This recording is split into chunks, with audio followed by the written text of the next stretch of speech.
బొప్పాయి పండు ఎన్నో ఆరోగ్యకర ప్రయోజనాలు అందిస్తుంది. శరీరంలో ఉన్న విష పదార్థాలను బయటకు తీస్తుంది.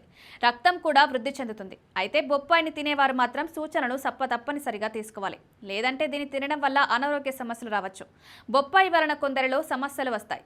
అతిగా తినడం కూడా మంచిది కాదని నిపుణులు చెప్తున్నారు. బొప్పాయి పండు ఒక కప్పు కంటే ఎక్కువగా తీసుకోవడం మంచిది కాదని చెప్తున్నారు. ఈ పండును బాగా తింటే ఎవరికైనా అన్నవాహికకు ఎఫెక్ట్ అవుతుంది. కనుక ఎప్పుడు ఈ పండును తిన్నా ఒక కప్పు మించరాదు. గర్భిణులే కాదు, పాలిచ్చే తల్లులు కూడా బొప్పాయి పండును తినొద్దు. తింటే వారిచ్చే పాలతో పలు రసాయనాలు బిడ్డ శరీరంలోకి వెళ్తాయి. దీంతో అవి శిశువులకు లోపాలను కలిగిస్తాయి. బీపీ సమస్యతో బాధపడేవారు, టాబ్లెట్లు వేసుకునేవారు బొప్పాయి పండును తినరాదు. లో బ్లడ్ షుగర్ సమస్యతో బాధపడేవారు తినొద్దు.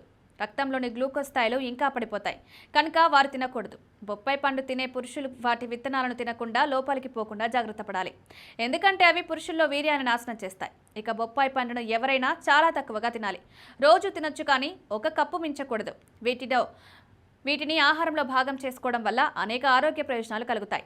ఈ పండ్లను ఉదయం బ్రేక్ఫాస్ట్ తర్వాత 1 గంట విరామం ఇచ్చి తినవచ్చు, లేదా మధ్యాహ్న భోజనం అనంతరం 1 గంట విరామం ఇచ్చి తినొచ్చు. వీటిలో అధికంగా ఉండే యాంటీ ఆక్సిడెంట్లు విటమిన్ ఏ రోగనిరోధక శక్తిని పెంచుతాయి.